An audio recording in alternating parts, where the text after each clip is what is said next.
Esta conferencia comenzará a grabarse.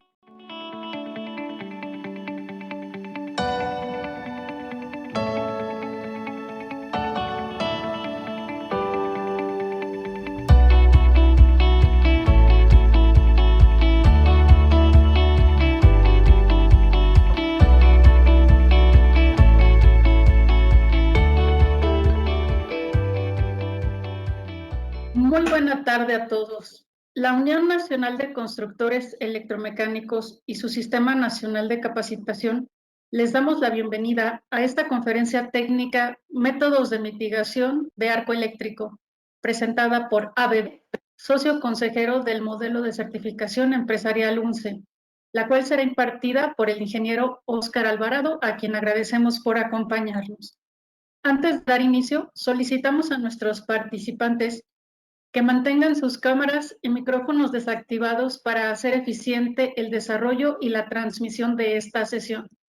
Asimismo, les recordamos que está prohibido reproducir total o parcialmente los contenidos y materiales presentados sin consentimiento por escrito de la UNCE y del instructor a quien cedemos este espacio para dar inicio. Bienvenidos. Adelante, Óscar. Muy bien, pues muchísimas gracias. Gracias a todos por atender a esta reunión. Mi nombre es Óscar Alvarado, represento a ABB en la división de electrificación y bueno, pues el día de hoy vamos a platicar acerca de un tema que en los últimos años ha cobrado mucha relevancia, pero que tal vez no se ha promovido de manera adecuada también el uso de las distintas tecnologías que existen en el mercado para estos requerimientos de mitigación de fallas de arco eléctrico, ¿no? Entonces, durante esta presentación vamos a platicar acerca de cuáles son los requerimientos que existen en el mercado nacional. Aquí en la pantalla pueden ver que habla del NEC, del Código Nacional Eléctrico de Estados Unidos, y bueno, también lo que dice la norma oficial mexicana nuestra aquí en el país, ¿no? Entonces vamos a ir revisando estos temas, algunas características, vamos a decir que temas básicos también para entender desde lo más simple hasta las configuraciones un tanto más complejas que se pueden encontrar en estos temas de mitigación de arco eléctrico. Bien, regularmente cuando habrá gente aquí en la charla que esté ya muy familiarizada con temas eléctricos, habrá otras personas que están aprendiendo algo de estos temas, pero cuando vemos una subestación, vemos una gran cantidad de componentes dentro de esa subestación, y en este caso vamos a ver aquí un video de un transformador dentro de una de esas subestaciones que sufrió un problema por un arco eléctrico.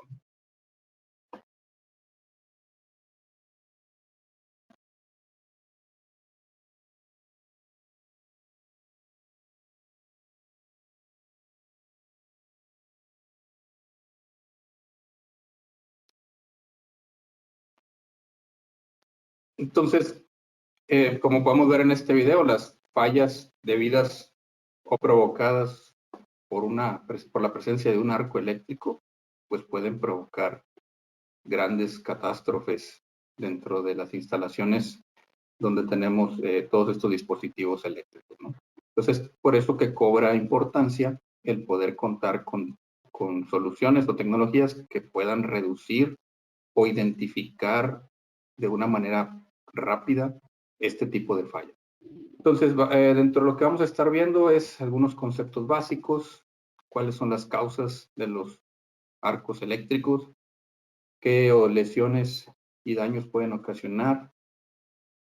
A veces nos llegan solicitudes a nosotros como fabricantes que nos dicen, oye, pues necesito un equipo que tenga flash. Entonces vamos a ver realmente qué quiere decir eso. ¿Cuáles son las soluciones para mitigar el arco y qué normativas hablan de ello? ¿Cuáles son las protecciones pasivas? ¿Cuáles son algunos otros medios de reducción? Y bueno, al final un resumen y veremos preguntas y respuestas, ¿no? Bien, dentro de los conceptos básicos, primero hablemos qué es la corriente eléctrica, qué es el voltaje, qué es la resistencia. Esto es importante tenerlo claro para luego platicar acerca de estos temas del arco. Entonces, la corriente, bueno, pues es la cantidad de electrones, aquí una breve y una imagen sencilla, ¿no? La cantidad de electrones que pasan a través de los conductores, en este caso en la imagen está representado por el personaje de color verde, y bueno, se mide en amperes. El voltaje, pues es la fuerza que hace que esos electrones se muevan a través de los conductores y se mide en volts y está representado por ahí por el personaje de color amarillo.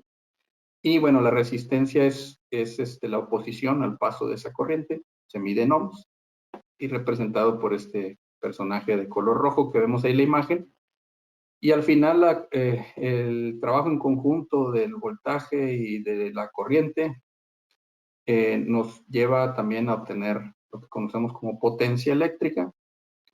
Y bueno, esa potencia eléctrica se convierte siempre en otra forma de energía, ¿no?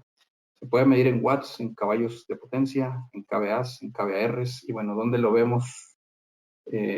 Normalmente, pues lo vemos ahí en los electrodomésticos, en motores como la cafetera, la plancha, la iluminación, etcétera, ¿no?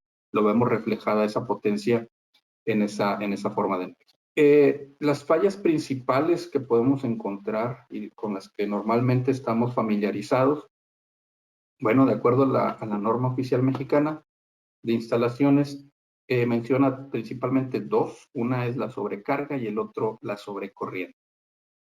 Entendiendo por sobrecarga que podemos tener una carga, en este caso aquí está representado un dispositivo que dice que consume 30 amperes y está alimentado de un dispositivo de protección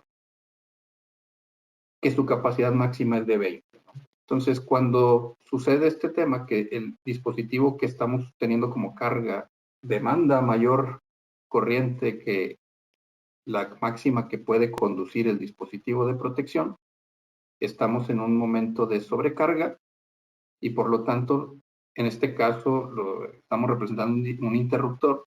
Este interruptor operará por sobrecarga, ¿no? Esto puede pasar un periodo de tiempo en el que la carga va tomando esos niveles de corriente, tomará un tiempo en que el interruptor se dé cuenta y después de unos cuantos segundos hará su operación. En el caso de cortocircuito, pues es principalmente cuando hacemos contacto entre pueden ser dos líneas o una línea y la Tierra. Y bueno, aquí a diferencia de la sobrecarga, en el cortocircuito el nivel de corriente se eleva a valores muy, muy altos y esa elevación de corriente la hace de manera muy rápida. Entonces, podemos utilizar fusibles como equipos para protección de este tipo de fallas, de cortocircuito o de sobrecarga, y también regularmente utilizamos lo que llamamos como pastillas, ¿no? O los interruptores de caja moldeada. Entonces, en la casa podemos encontrar regularmente este tipo de protección. Bien, ¿cuáles son las fallas más comunes que se provocan y que al final representan estas sobrecargas o sobrecorrientes? Bueno, aquí vemos una sobrecarga cuando en algún contacto hacemos conexión de distintos artefactos. Llega un momento en que la carga es demasiada y puede generar calor excesivo en las terminales.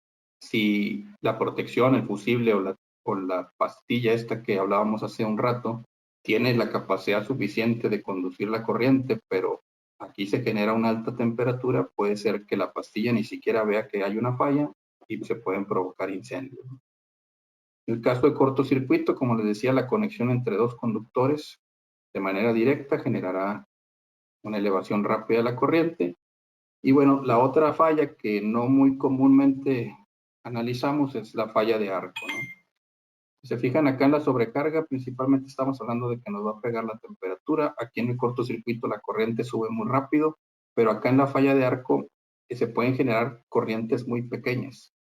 Entonces, las principales diferencias entre estas tres es que en la sobrecarga, en la conducción o la corriente que se genera va por encima de la capacidad normal del sistema. En el cortocircuito existe contacto entre conductores y la corriente es muy alta en un tiempo muy corto. Y en el caso del arco eléctrico hay una descarga que no es intencional, y normalmente la corriente se presenta en un nivel o en un valor bajo.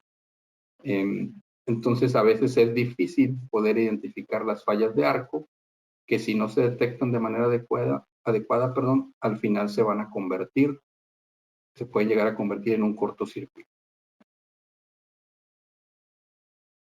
Bien, ¿cuáles son las causas comunes de esas fallas? Bueno, principalmente, aquí muestro algunas, ¿no? Que son las principales, pudiera haber algunas otras, pero son las más comunes.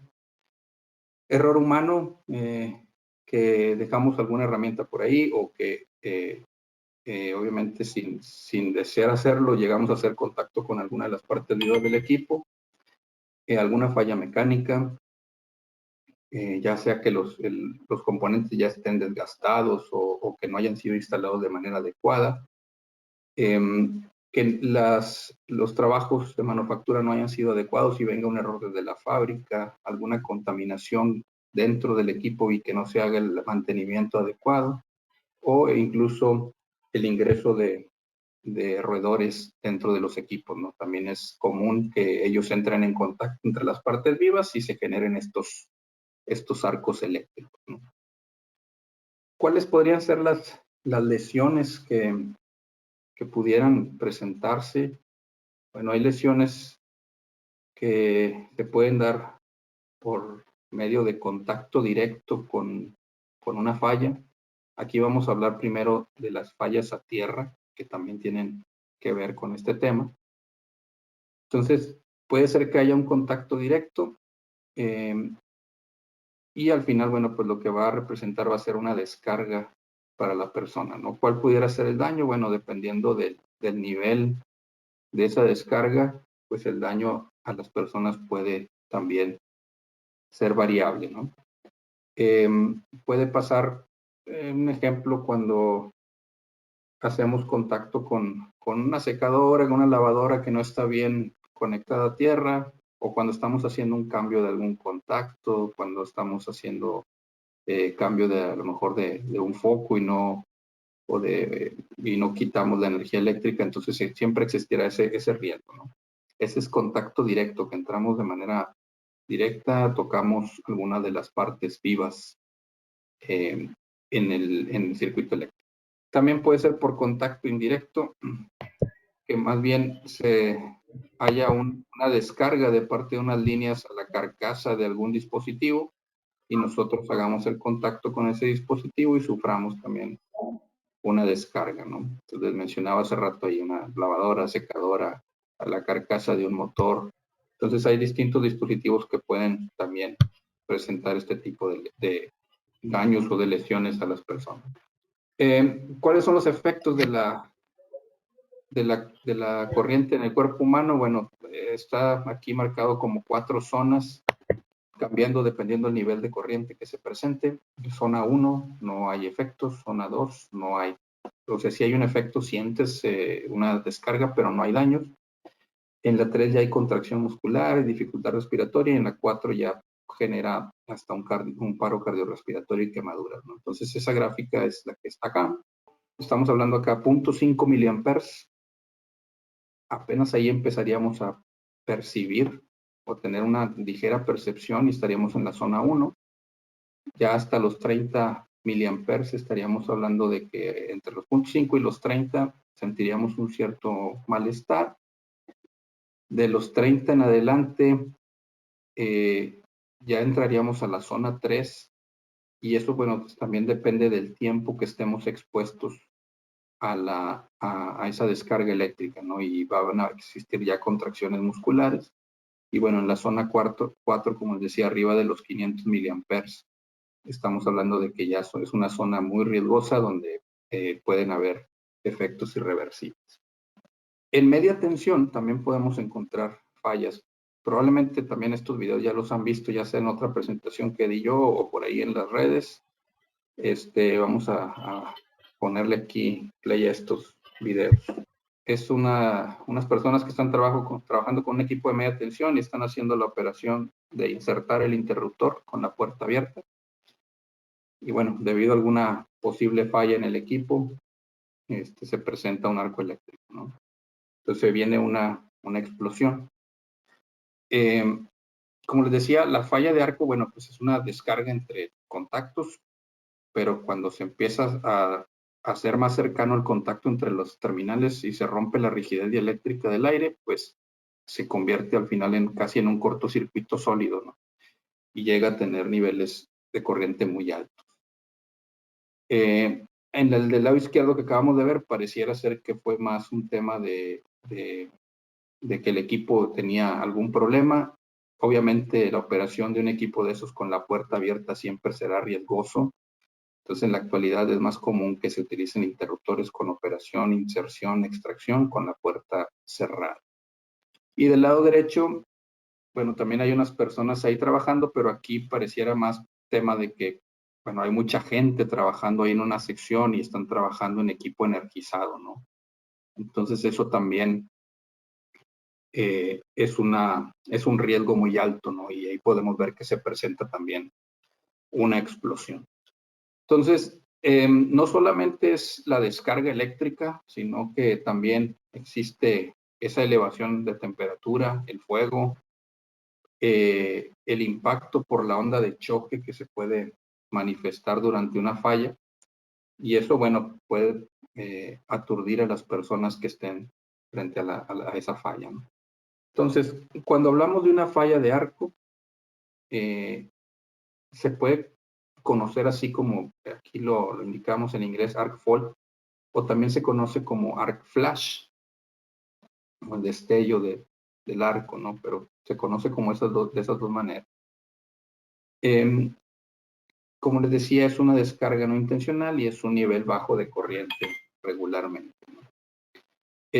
Al ser un nivel de corriente bajo, existe el problema de que muchos dispositivos no lo pueden detectar de manera rápida y eso puede estar provocando una elevación de temperatura en aislamientos y puede generar un incendio antes de que una protección lo detecte, ¿no? Entonces, es por eso que existen dispositivos específicos para este tipo de solución.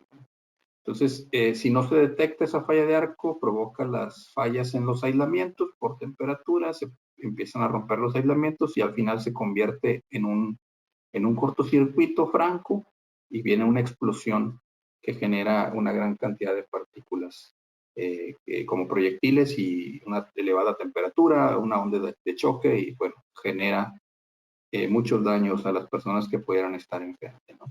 Estamos hablando de que puede alcanzar los 20.000 grados, la explosión puede alcanzar más de 3 metros, se puede generar fuego, hay un alto nivel de decibeles a la hora de la explosión que puede también dañar el sistema auditivo y bueno, va a haber objetos volando a grandes velocidades y a grandes temperaturas. Entonces, todo eso es muy, muy riesgoso para las personas que pudieran estar cerca de donde ocurre este evento. ¿Qué pasa cuando ocurre un arco? Bueno, primero, aquí estamos hablando de que más o menos alrededor de los 100 milisegundos vamos a encontrar la fundición de los conductores que encontremos o que existan dentro de los equipos. Cuando llegamos a 150 milisegundos, va a haber fundición del cobre. Y cuando lleguemos a los 200 milisegundos, la fundición del acero, ¿no? Entonces, todo esto, como les decía, es una gran cantidad de energía la que se genera. En este caso, estamos hablando de un ejemplo, de un caso de un sistema de 12 kilovolts, 40 kiloamperes. Todo esto es proporcional dependiendo del nivel de tensión y de corriente que estemos manejando en los distintos sistemas, ¿no?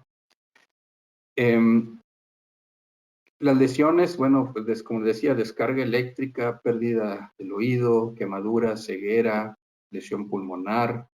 Cuando una persona se ve expuesta a este tipo de fallas, pues de la misma impresión, al respirar absorbe aire caliente y partículas de la explosión.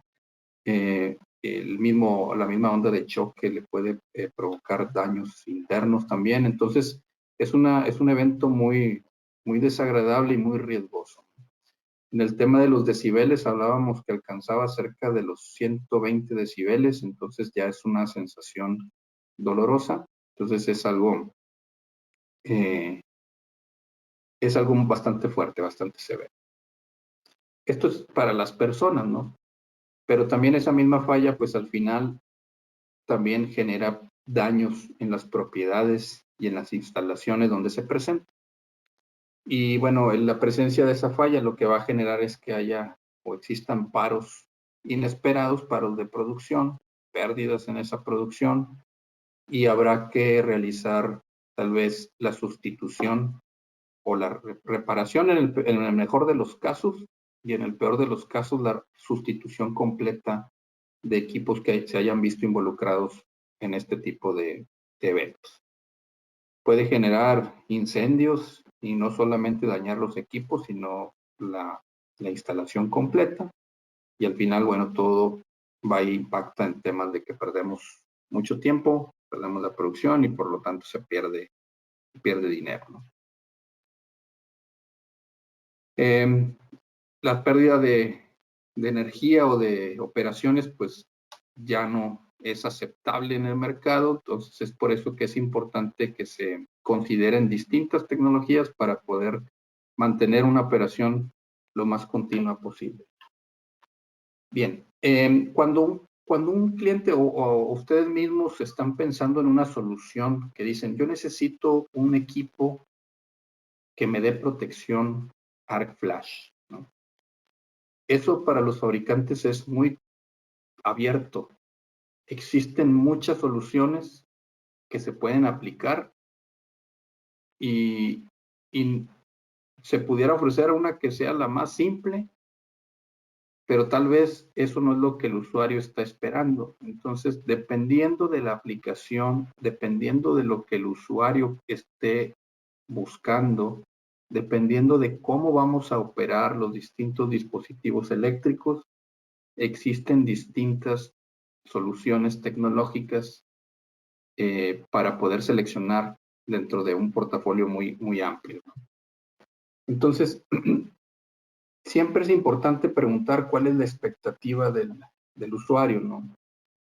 A veces nos dicen, quiero un tablero Arc Flash o un tablero con protección Arc Flash, pero pues Arc Flash es el fenómeno, ¿no? Es el fenómeno donde se presenta esa falla, y pues no creemos o no pensamos que el cliente quiera un tablero que tenga fallas de arco, ¿no? Entonces hay que entender bien qué es lo que está esperando, ¿no? Hay otros clientes que nos dicen, quiero un tablero resistente al arco. Bueno, resistente al arco sí es una terminología que existe para describir la construcción y la robustez de un equipo para soportar y contener la explosión que se genera por un arco eléctrico. Entonces, en equipo resistente al arco sí existe una solución con ese nombre. Si me piden un método de mitigación de arco eléctrico, esto es un concepto. Y este concepto, bueno, la realidad es que abarca muchas opciones. Opciones, como les decía, de algo muy sencillo hasta soluciones muy avanzadas y costosas, ¿no? Que depende mucho de la aplicación donde se va a tener los distintos dispositivos. Esto es importante saberlo. No es lo mismo tal vez tener un tablero niveles bajos de corriente que va a ser instalado en una tienda de conveniencia y que quieras algo para proteger de Arc Flash, o un equipo que vas a tener también en tu casa y quieres tener una protección para el arco eléctrico. Esos dos tipos de soluciones no va a ser la misma que necesita un hospital, o que necesita un centro de datos, o que necesita, no sé, en la industria minera, ¿no? Entonces, hay un amplio rango de soluciones que se pueden utilizar, y ahorita vamos a platicar de algunas de ellas. ¿Qué soluciones hay? Bueno, primero, ¿por qué ya no es suficiente solo tener protección contra cortocircuito, ¿no? Los interruptores que utilizamos, pues para poder ser selectivos con interruptores que estén aguas abajo en el sistema, es decir, tenemos un principal y luego tenemos interruptores derivados, necesitan más o menos 100 milisegundos para poder abrir. Entonces, eso, al final, si yo tengo una falla de arco que les decía que ahorita, bueno, vamos a suponer que hubiera una falla de cortocircuito para este dispositivo que está aquí, y la tuviera una falla de alrededor de 20 kiloamperes, pues esa falla le va a tomar alrededor de 100 milisegundos en que la detecte el dispositivo de protección y entonces hará la operación necesaria para liberar esa falla. Pero normalmente las fallas de arco son más pequeñas, entonces si yo tengo un dispositivo, normalmente están alrededor de 35 al 50% la falla sólida. Entonces vamos a suponer que anduviera por acá, alrededor de los 2 kiloamperes. Entonces voy a tener aquí una falla de arco que no va a ser detectada por este dispositivo de sobrecorriente y cortocircuito hasta que no pase cerca de 1 segundo. Y eso pues también va a hacer que durante todo este periodo de tiempo se acumule energía y genere al final un problema mayor, ¿no? Entonces, los dispositivos de cortocircuito y de sobrecorriente, pues no necesariamente son capaces de detectar fallas de arco. Bien, entonces, aquí yo agregué una parte que viene en la nueva versión de la NOM.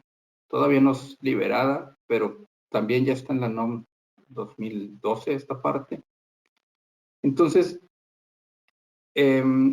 aquí habla de que se deben de utilizar dispositivos, hablábamos de temas de falla tierra, ¿no?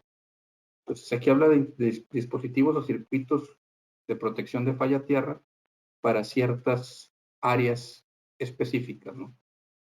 Entonces se conocen como GFCI o Ground Fault Circuit Interrupters.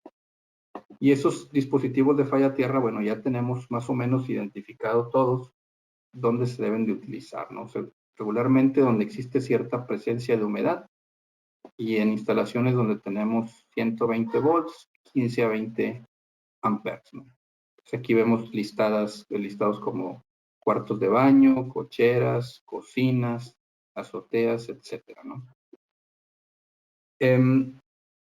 Pero también dentro de la norma oficial mexicana hay un apartado donde habla de fallas de arco, ¿sí?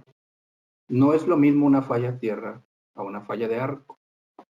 Para la falla de arco también existen distintas zonas donde se pueden o donde se recomienda que se utilice. Si se fijan, hay algunas que se repiten, ¿no? Voy a regresar aquí. Hay varias que se repiten. Y para eso existen dispositivos que se conocen también como dispositivos duales, que hacen o tienen la protección de sobrecorriente, de falla tierra, pero también de falla de arco. También hay dispositivos que solamente tienen la función de falla de arco. Aquí estamos hablando de circuitos pequeños de 120 volts, 15, 20 amperes. Son circuitos pequeños, ¿no? Pero ya eso viene también o está indicado en la norma oficial mexicana. Entonces es importante tomar en cuenta ese tipo de aplicaciones. La realidad es que por ejemplo, aquí en mi casa, cuando me entregaron la casa, los interruptores que van a la lavandería, a la cocina, a los baños, ninguno tenía siquiera un interruptor de falla a tierra. Y eso debería de estar avalado, revisado, y debería de estar considerado ese tipo de soluciones para esos circuitos. Afortunadamente se pudo hablar con el contratista y vino y hizo esos cambios, ¿no? Y también hay salas o lugares donde debemos de asegurarnos que se incluyan también interruptores de falla tierra, ¿no? Entonces sí hay que seguir también las indicaciones que se mencionan en la norma oficial mexicana. Dentro de la misma norma existe este apartado 24087, donde te menciona que debe haber un dispositivo de reducción de energía de arco. Entonces te dice aquí que cuando los ajustes de disparo de corriente de los dispositivos de sobrecorriente sean de 1200 amperes o mayor, se debe de aplicar lo siguiente. Inciso A, debes de tener la documentación de un estudio donde tengas la información de todo el diseño, ¿no? Operación, inspección y la ubicación de los interruptores.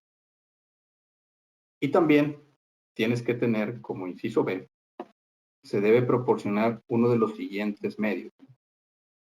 Cualquiera de estos 7. Bloqueo por zona selectiva, relevador diferencial, agregar aquí poder deshabilitar la función de retardo de tiempo, es decir, que las protecciones detecten de manera instantánea la falla de arco, un sistema activo de mitigación de arco, un ajuste con disparo instantáneo, una anulación instantánea que sea menor que el arco disponible y un medio equivalente aprobado. Entonces, nos pone aquí varias opciones para poder solucionar este tema y poder reducir la energía de arco en los dispositivos o en los equipos que sean de 1200 amperes o más. Es obligatorio tener alguna de estas soluciones. Bien. Aquí veríamos el primero que estábamos hablando de, el artículo 210-12 que mencionamos hace rato. Vamos a revisar qué solución podemos ofrecer. ¿Por qué se generan los incendios? Bueno, ¿qué pasó aquí? Aquí, bueno, yo saqué de internet unos recortes ahí, unas imágenes, y dice cortocircuito causante de incendio, ¿no? Cortocircuito también generar un incendio. Por acá también cortocircuito genera incendio en una casa, ¿no? Entonces, por todos lados, la culpa siempre es del cortocircuito.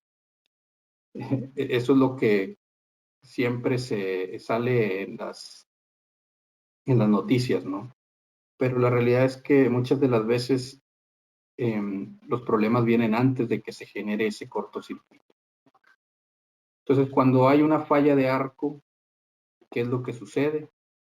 Es que en algunas ocasiones puede ser que uno de los conductores haya perdido la continuidad, pero aún permite que se genere la circulación de corriente. Y esto, pues, hay una mayor resistencia para que circule esa corriente y al final esa resistencia se genera calor, ¿no? Y ese calor puede dañar el aislamiento y ese calor puede hacer que alguna, no sé, cortina, algún sillón, algo cercano se empiece a incendiar, ¿no? Entonces, no necesariamente era un cortocircuito, pudo ser un arco eléctrico que los dispositivos de protección de arcocircuito no detectaron a tiempo. Para ese tipo de fallas existen dispositivos tanto en normativa europea como en normativa americana que permiten detectar fallas que le llaman en serie o en paralelo, ¿no? Puede ser que sea un conductor roto o puede ser que el aislamiento entre dos conductores se haya dañado y se genere una pequeña fuga y un arco eléctrico. ¿Sí? Entonces, cualquiera de las dos opciones se puede presentar y estos dispositivos las pueden detectar antes de que se conviertan en un arco. ¿Qué pasa cuando no se detectan?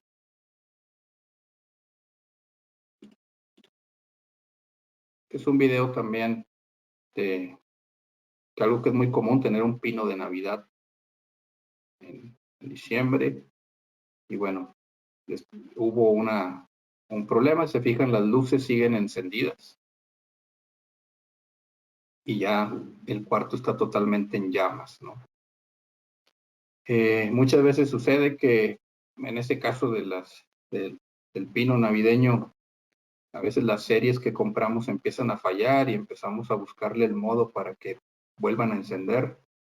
Y pues realmente lo que estamos haciendo es darle continuidad a un conductor que ya está roto, ¿no? Y permite que circule la corriente, pero se puede ir calentando ese conductor y bueno, pues el pino y la sala y todo esto es muy flamable y con ese incremento de temperatura puede suceder esto. Aquí lo vemos en 32 segundos y nunca se apagó la iluminación, ¿no?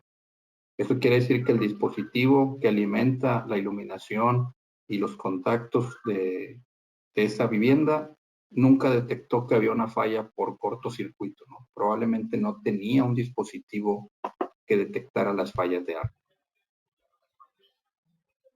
Entonces, las fallas de arco se pueden dar por daño accidental a conductores, a un aislamiento dañado a una clavija, porque pisamos algún cable, porque hubo una mala instalación, etcétera, ¿no? Hay muchas razones por las cuales se pueden presentar. Y como les decía, puede ser una falla entre conductores o puede ser una falla en un solo conductor que está roto. Entonces, ese tipo de fallas son de niveles de corriente muy pequeños, que puede ser que un interruptor convencional o un fusible convencional no lo va a detectar ni como sobrecarga ni como cortocircuito, ¿no? Hasta que sea ya demasiado tarde. Entonces, para eso, les decía que existen dispositivos que son dispositivos de falla de arco. Aquí los identifica como Arc Fault Circuit Interrupter. Hay dispositivos de falla tierra que hablábamos hace rato también, Grand Fault Circuit Interrupter. Y hay dispositivos que son de operación dual, que tienen falla de arco, pero también falla de tierra. Entonces, como veíamos en la normativa, la norma oficial mexicana, en algunos casos se repetía, ¿no? Entonces, aquí esta imagen lo que muestra es que te dice, bueno, para todo lo que son habitaciones o lugares donde se concentran las personas, lo que recomienda la norma oficial es que utilicemos equipos de protección de falla de arco. Entonces aquí están todos en verde. En las zonas donde requieres que exista tanto falla de arco como falla de tierra, por ejemplo, aquí en la lavandería, ¿no? Te dice en la norma que tienes que tener falla de arco, pero también falla de tierra, o por acá bueno, principalmente en este caso en la lavandería, o en la cocina también pudiera ser el caso. Aquí lo que puedes hacer es, en este tablero, incluir interruptores que sean de operación dual, que son todos estos que están en naranja, ¿no? Y aquí ya puedes tener las dos protecciones, tanto la protección de falla tierra como la protección de agua. Entonces, ¿dónde se pueden usar? Principalmente estos duales en lavandería y en cocina. Entonces, esta es una imagen un poquito ya más ilustrativa de dónde se pueden usar ese tipo de dispositivos. Y bueno, como les decía, existen soluciones tanto en normativa europea como en normativa americana que permiten hacer esa protección. Esto es principalmente enfocado a residencial, ¿no? El sistema residencial. Estamos hablando de dispositivos que pueden presentar protección contra falla tierra, fallas que son paralelas, fallas en... Y también existen dispositivos que van a ser dispositivos duales, que además de las fallas de arco en la tierra, también detectan las fallas a tierra, corrientes de falla a tierra. Entonces hay dispositivos que son solamente para arcos, dispositivos que son para arco y para falla a tierra. Entonces están los normales, vamos a decir los individuales y los duales. Y en la norma americana igual, existen dispositivos que son, es decir, sí, simples, vamos a decirlo así, para protección de falla de arco, protección en paralelo, protección en serie, sobrecarga y cortocircuito. Y hay otros dispositivos que además de eso también agregan la protección de falla tierra. Entonces, les decía, tenemos combinación y duales. Entonces, esto es importante que de acuerdo a la norma oficial mexicana, en sistemas residenciales o sistemas que tienen este tipo de instalaciones, se consideren estas soluciones. ¿Qué ofrece ABB para mitigar y dar soluciones? Y otra consulta, ¿qué inconvenientes o fallas normalmente cuentan los dispositivos o productos de ABB? Bueno, ahorita vamos a ver más soluciones. Aquí la que acabamos de ver es una solución residencial meramente. Como les decía, está disponible en ambas normativas, europea y americana. Y más adelante vamos a ver otras soluciones más complejas, ¿no? ¿Qué certificaciones deben cumplir estos dispositivos? Las certificaciones, para esto que estamos hablando de que ANSE también hace localmente pruebas a estos dispositivos, entonces se tienen también certificados ANSE. La realidad es que se prueban que cumplan, que realmente se desempeñen como dice la normativa IEC que deben desempeñarse. Y en el caso de los UL o de los equipos bajo estándar americano es el mismo caso. ANSE también hace un certificado, emite un certificado localmente de que estos dispositivos se desempeñan o funcionan para la aplicación que han sido creados.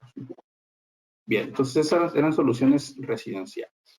También dentro de las opciones que te daba la norma oficial para sistemas de 1200 amperes o más, hablaba de un bloqueo selectivo por zonas.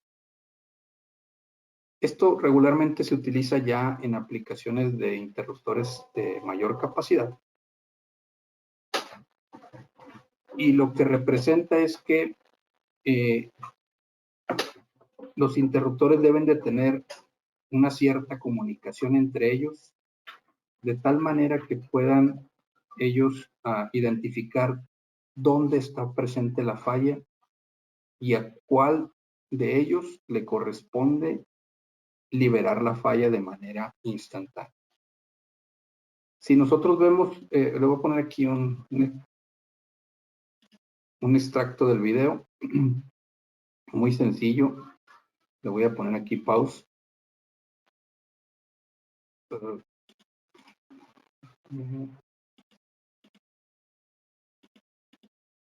Ahí.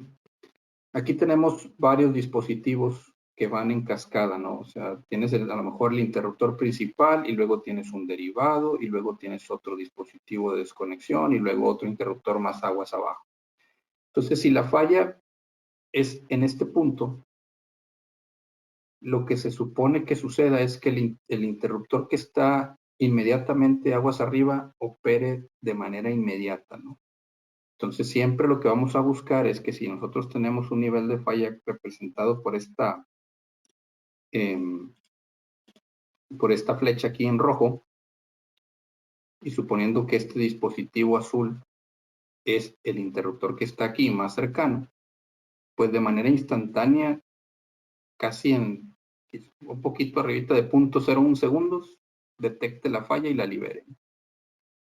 Y normalmente para hacer eso y evitar que el otro interruptor que está acá arriba interfiera con esa operación, lo que hacemos es modificar el ajuste del interruptor que está más arriba. Al modificar el ajuste del interruptor que está más arriba, garantizamos que exista coordinación, ¿sí? Entonces ya dices, bueno, si existe la falla en este punto, este interruptor la detecta de manera instantánea y reduzco el nivel de una falla o de la explosión que pudiera haber por arco eléctrico. Pero ¿qué pasa si ya dejo yo así mis ajustes y la falla no se presenta aquí, sino que se presenta acá en este punto? Al interruptor que le corresponde abrir es a este otro que está acá arriba. Y lo que va a suceder es que para que este interruptor que está más arriba detecte la falla, pues van a transcurrir a lo mejor 0.1 segundo. Transcurre mucho más tiempo. Y mientras más tiempo transcurra, más alto va a ser el efecto de la falla de arco. Entonces, por eso es que la NOM sugiere que usemos el bloqueo por zonas. Lo que hace el bloqueo por zonas es permitir que podamos ajustar los interruptores de esta manera, que aparentemente no están coordinados entre sí, pero que de una manera inteligente ellos puedan decidir cuándo le toca operar a uno y cuándo le toca operar al otro. Es decir, si la falla está aquí, la falla se presenta en este punto, entonces el interruptor que está aguas arriba cambia automáticamente su ajuste y permite que el interruptor que está más abajo opere de manera instantánea. Una vez que pasó la falla y todo se soluciona, el interruptor vuelve a su posición de ese ajuste que pareciera estar sin coordinación. Pero si la falla ahora se presenta en el otro punto, el interruptor que está aguas arriba no cambia su ajuste y permite también que de manera inmediata detecte la falla de arco. Entonces, en cualquier punto que la falla se presente, los interruptores podrían detectar de manera instantánea la falla, ¿no? Y eso se hace mediante comunicación entre las unidades de protección que tienen los interruptores. Obviamente, este tipo de aplicación ya no es para sistemas residenciales.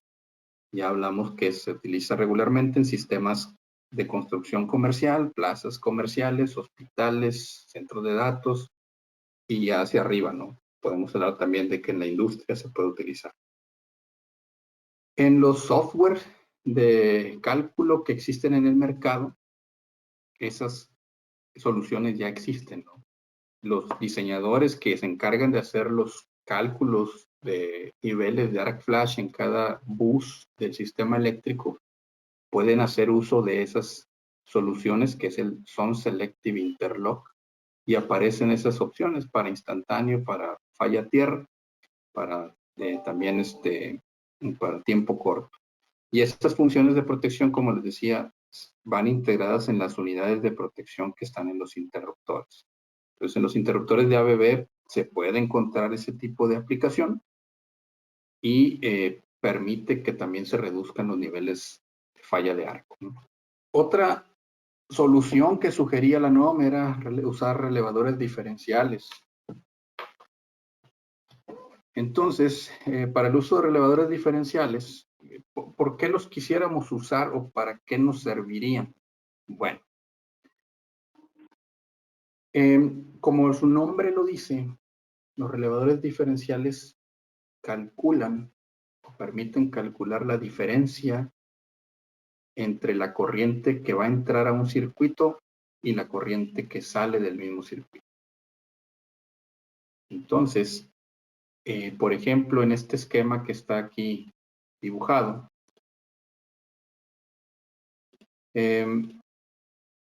vamos a suponer, o pudiéramos suponer que por esta entrada que tenemos aquí, pudieran entrar,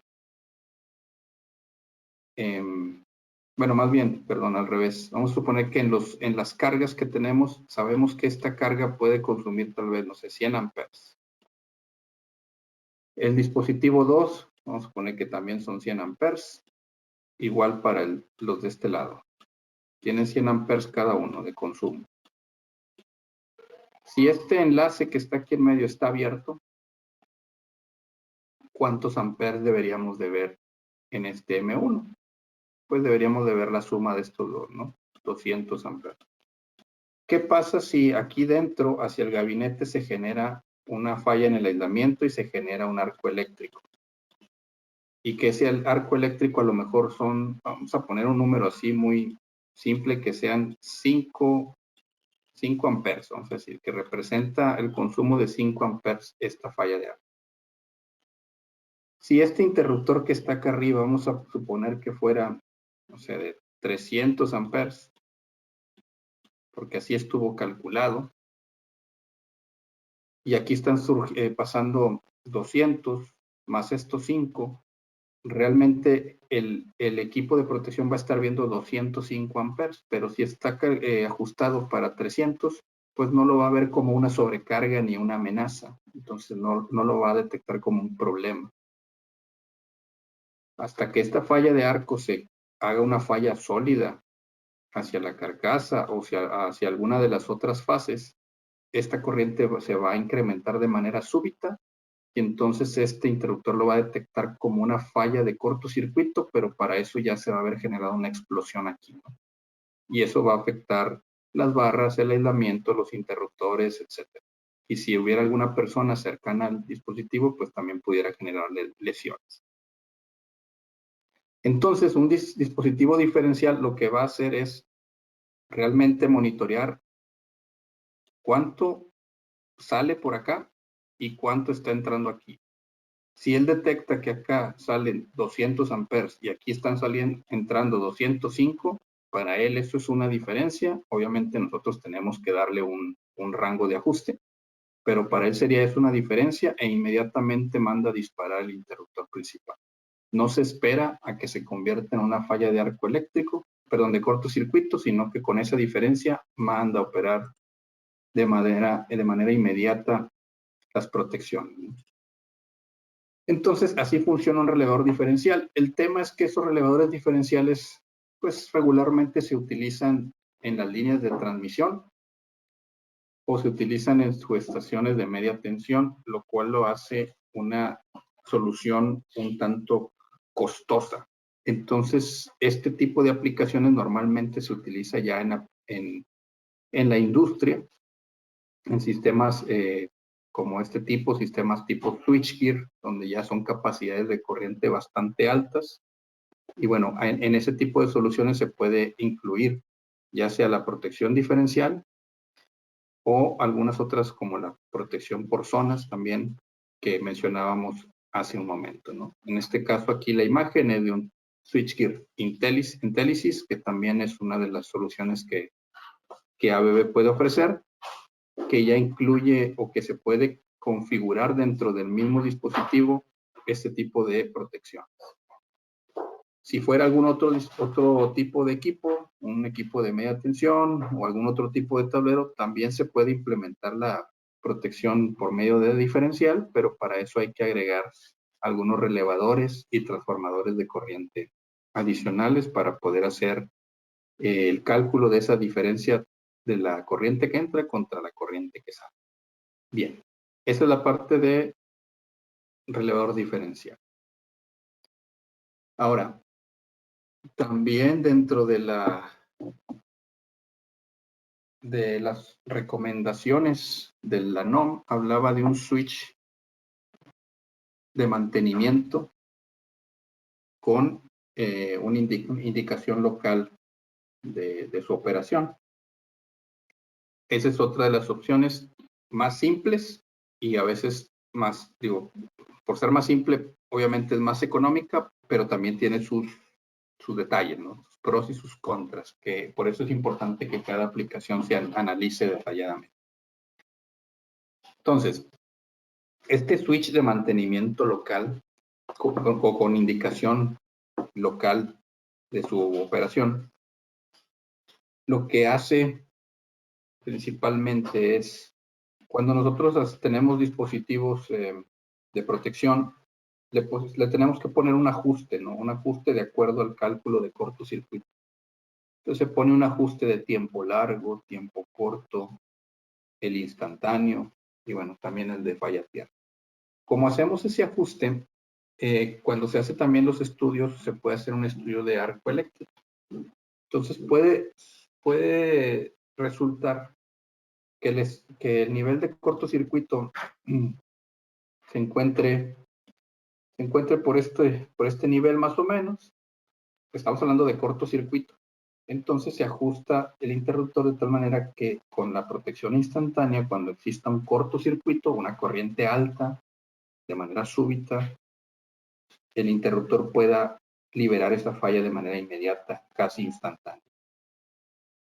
Pero en el mismo estudio se hace el análisis de arc flash, se hace el análisis de las corrientes de arco y resulta que la corriente de arco está por acá. Vamos a decirlo así. Es una corriente más pequeña.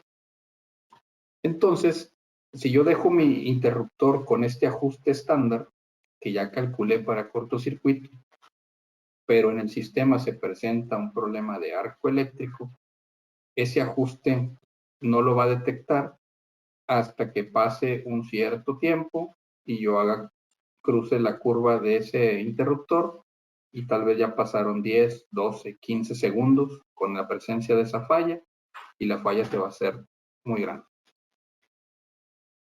Entonces, este switch lo que hace es permitir un ajuste alternativo en la protección del instantáneo,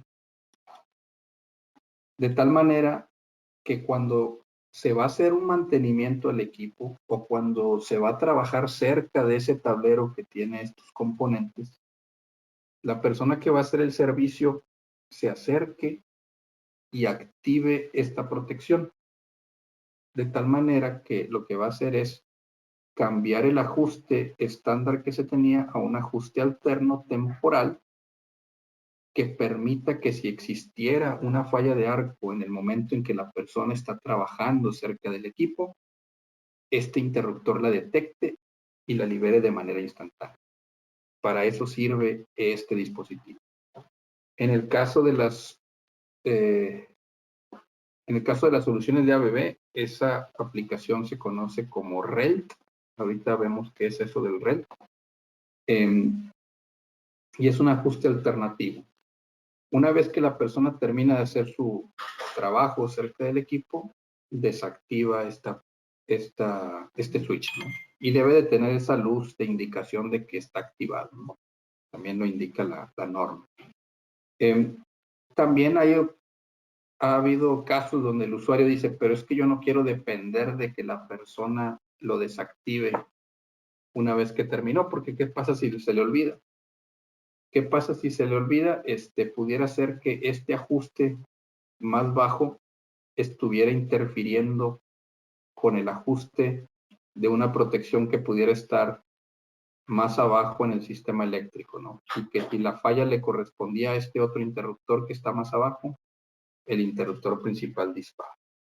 Pues para evitar eso, ha habido casos donde también se ha logrado implementar de manera automática por medio de, en algunos casos nos requieren que cuando esté abierta la puerta del tablero, esta función se active y cuando esté cerrada la puerta se desactive. Entonces también se pueden aplicar ciertas características para hacerlo funcionar.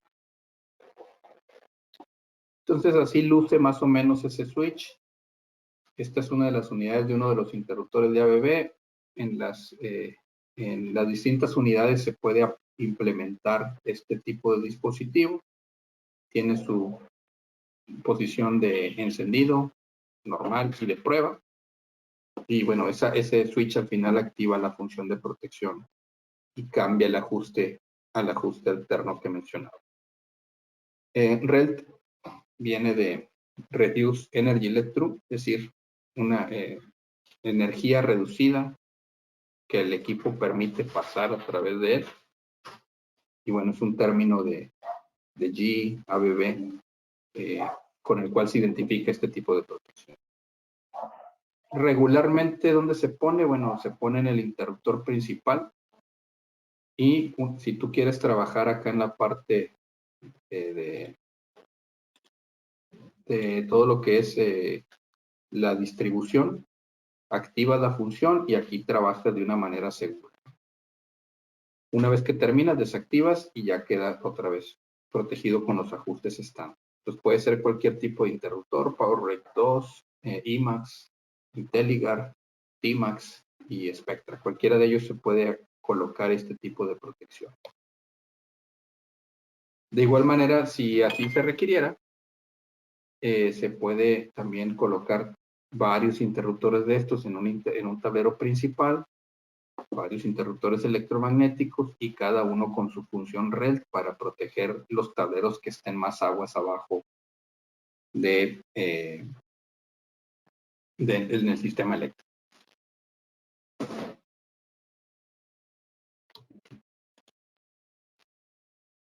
También esa función en los software de cálculo que los distintos consultores o diseñadores utilizan, también esa función la vamos a encontrar dependiendo la marca de break de interruptor que utilicen, el modelo, van a encontrar una función que también ya está representada en esos software de cálculo.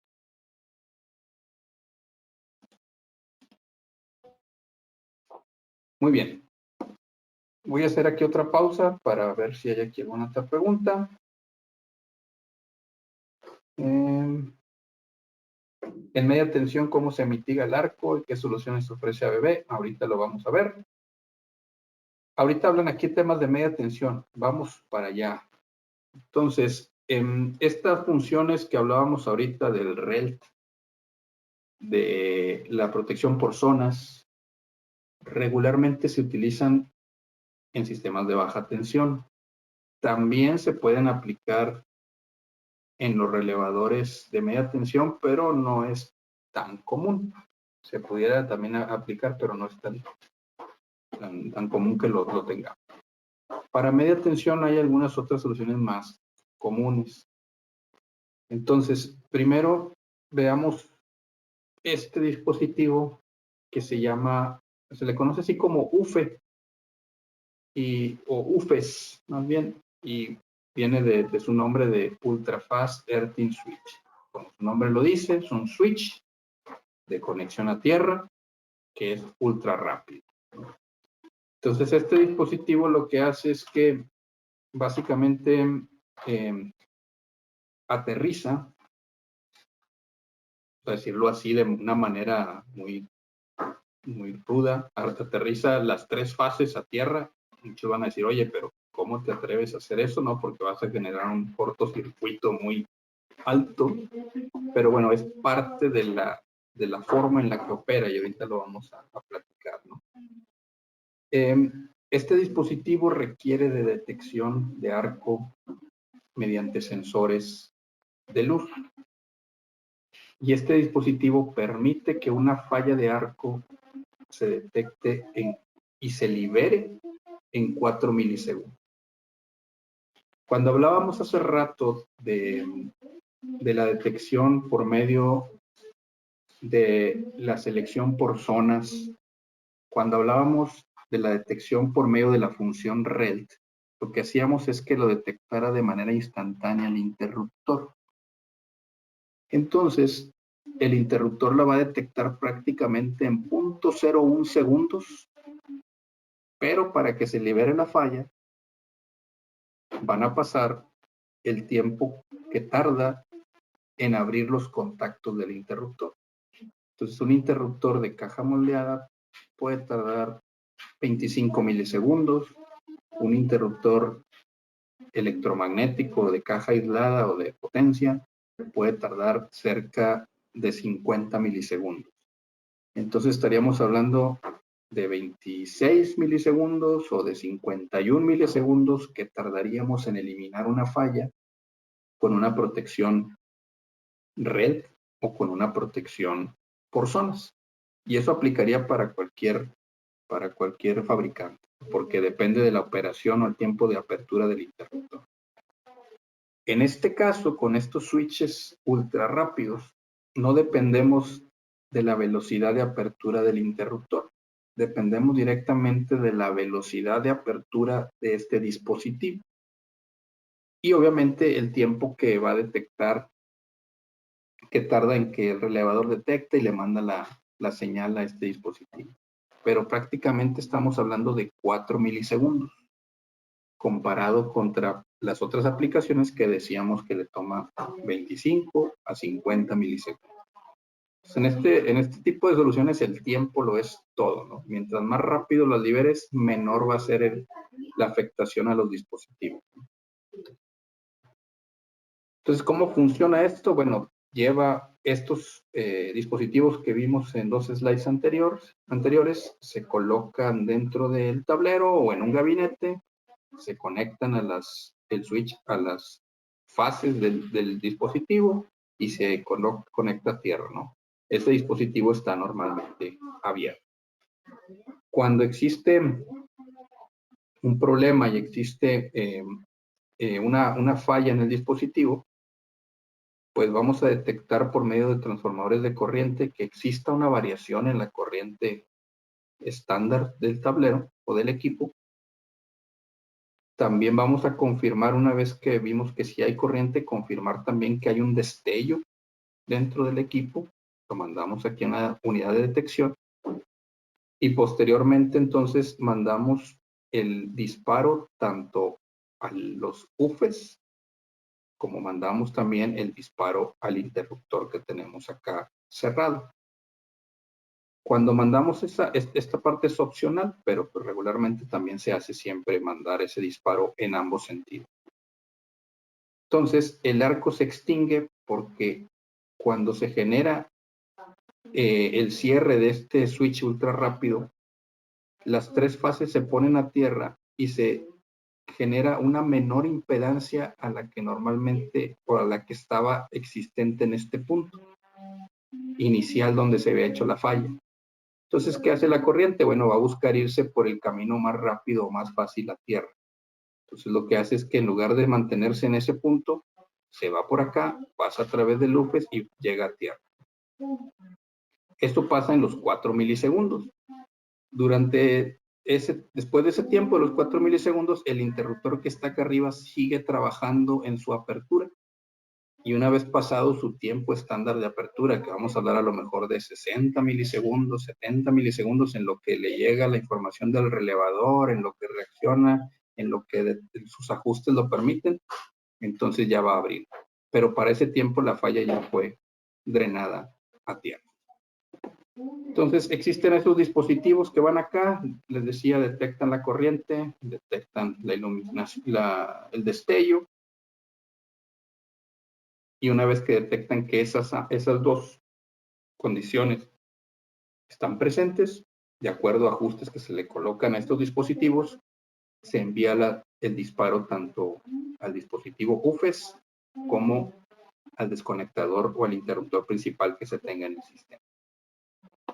En este caso, en este ejemplo que está aquí, si se fijan, se coloca una fibra óptica, es lo que representa esto, alrededor del bus principal o de todo el tablero, y de ahí se manda la señal para acá, y cuando lo requieras, mandas operar estos dispositivos. Internamente, bueno, tiene aquí unos contactos móviles, una botella de vacío, un contacto que es impulsado también por gas, un pistón, etcétera, que son los que permiten hacer el cierre rápido de ese dispositivo. Una vez que este dispositivo operó, tiene que ser reemplazado, o sea, no puede ser utilizado nuevamente.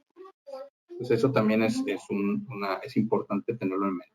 Pero la ventaja de esto es que en un tiempo mínimo evita que la falla tenga algún efecto sobre los equipos donde está instalado. Entonces, del lado izquierdo vemos cómo está abierto normalmente, y del lado derecho ya cuando está cerrado y permite que la corriente de falla vaya a tierra. Bien, entonces, Inge, ¿el dispositivo cuenta con algún indicador de señal que ya está activado? sí, en los equipos que son los que detectan, es donde vas a tener la indicación de que ya operó el equipo. Físicamente en este dispositivo, creo que no hay una indicación física que tú puedas ver por fuera, porque están totalmente sellados, pero se vería directamente en los relevadores que se utiliza para identificar o para mandar a hacer la operación. Ok, muchas gracias. En cuestión económica, ¿son factibles? Sí, o sea, esto regularmente se utiliza en equipos de media tensión. Entonces, el costo de estos equipos comparados con el costo de un tablero de media tensión realmente es mínimo, ¿no? O sea, no representa gran porcentaje de esa solución, y sí ayuda muchísimo al tema de reducir los daños que se pueden presentar, como vemos aquí en las imágenes que les muestro actualmente o aquí en la pantalla. El del lado derecho no tiene protección de UFES, entonces cuando hubo una falla por acá, se generó toda esta contaminación, y después con el UFES, que se hizo ahí un corte en el aislamiento y se coloca un alambre entre fases para simular un arco eléctrico, así es como queda con el UFE, ¿no? O sea, el daño es mínimo, ¿no? Con un mantenimiento, con una reparación puede volverse a echar a andar el tablero. Ok, Entonces, perfecto, muchísimas gracias. por nada. Entonces, el costo de usar este tipo de solución contra el costo, del tablero que vas a proteger en la primera compra, cuando haces la primera compra, más el costo que te vas a ahorrar de cuando exista una falla, que no vas a perder el equipo y tendrías que comprar otro equipo nuevo. Yo creo que vale la pena considerar este tipo de soluciones sin lugar a dudas. Ingeniero, una consulta. El UFRES, prácticamente el tiempo de vida útil es una activación y reemplazo, ¿es correcto? Correcto, una activación y reemplazo. Esperaríamos que no existan muchos arcos eléctricos en los equipos de media tensión, pero sí es una operación y reemplazo. Entonces, como les decíamos, pues al operar en más o menos 4 milisegundos, pues el nivel de la sobrepresión que se genera en el equipo pues es mucho menor, ¿no? Comparado contra lo que normalmente se tiene cuando tenemos dispositivos que van a tardar entre 60 y 70 milisegundos en liberar una falla. Entonces, eso realmente impacta mucho. Ahora, hay quienes también preguntan, oye, entonces si utilizo UFES, ya no necesito tener un equipo resistente al arco. Resistente al arco es que soporta esa sobrepresión y que no se abren las puertas y que no sale todo volando. La realidad es que depende mucho de la aplicación, pero es recomendable también que se hiciera una combinación. ¿Qué pasa si opera el UFES una vez y no tienes tú un UFES o no tienes UFES de repuesto y tienes que pedirlos, y en el ínter en que los pides vuelves a echar a andar tu tablero, ¿no? Tu tablero quedaría, vamos a decirlo, desprotegido durante ese periodo de tiempo. Entonces, obviamente, mientras más características de protección se le van agregando a los equipos, a los tableros, pues es más costoso, ¿no? Pero también hay que tener en mente que más costoso va a ser que te quedes sin producción y que tengas que comprar otro tablero, ¿no? Y no solo que lo tengas que comprar, sino que lo tienes que comprar en tiempo récord. Te lo tienen que entregar, lo quieres en una semana, en 2 semanas. Regularmente los tableros de media tensión toma entre 20 y 30 semanas fabricar uno de este tipo. Y si tú lo quieres en 2 semanas, probablemente lo tenga algún distribuidor local o alguien por ahí que se quedó con un equipo, pero el precio pues va a ser mayor, ¿no? Entonces eso también hay que tenerlo en consideración. Bien.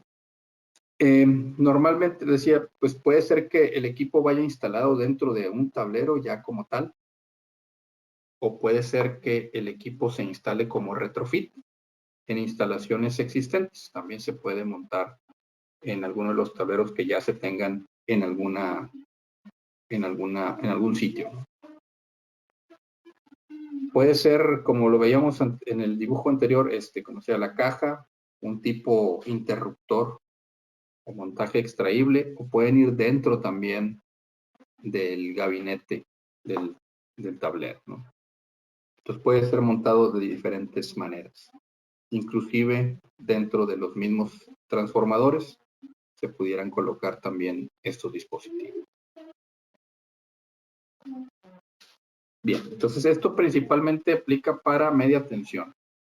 Esta es una de las soluciones para media tensión.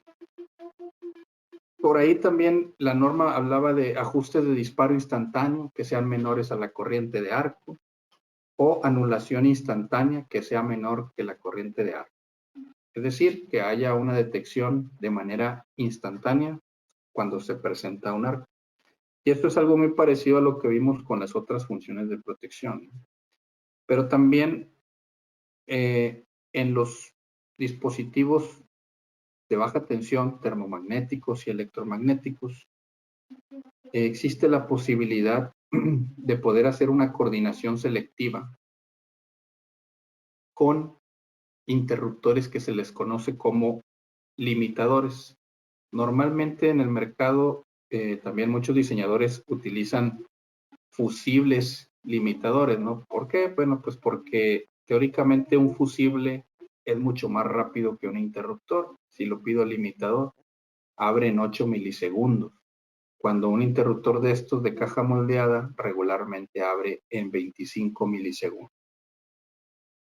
Pero también muchas veces existe el desconocimiento de que en el mercado los distintos fabricantes tenemos disponibles interruptores de caja moldeada que son limitadores de corriente.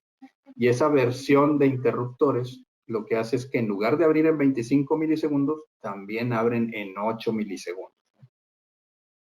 Al abrir en menor tiempo, ya hemos platicado de eso, la falla también que se presente pues va a ser de menor magnitud.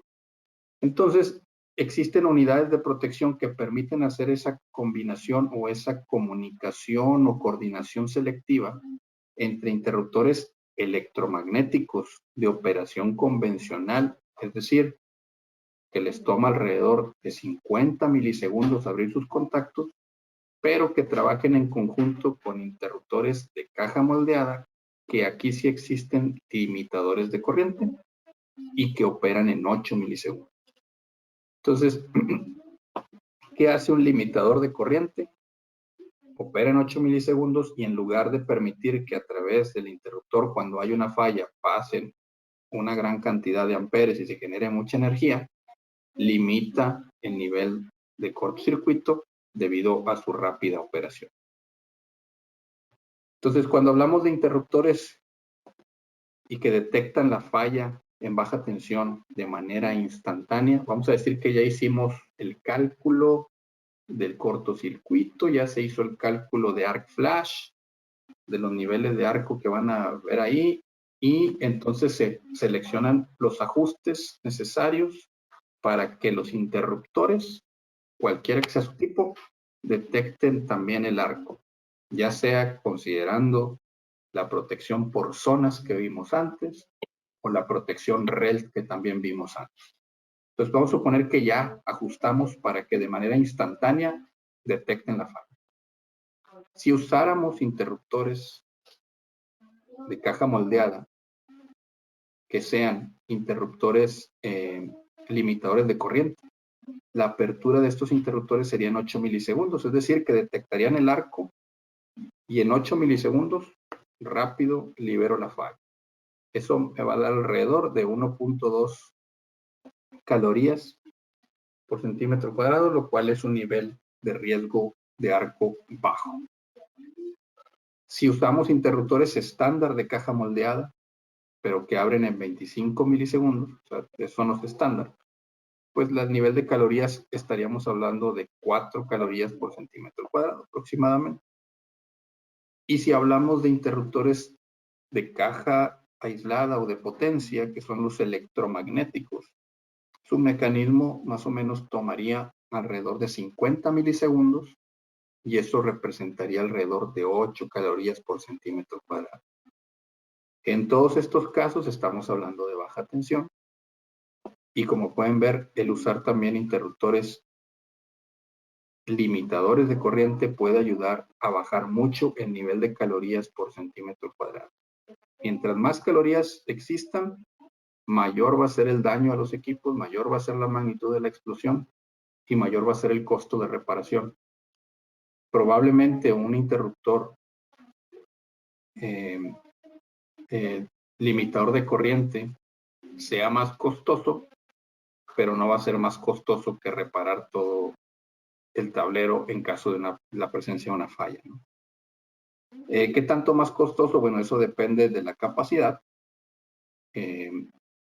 Y bueno, también es importante mencionar que los interruptores limitadores de corriente llegan hasta 600 amperes, no más, ¿sí? Entonces, para cargas pequeñas, para centros de control de motores pequeños, para tableros de montaje en pared de hasta 600 amperes, se pueden usar ese tipo de dispositivos.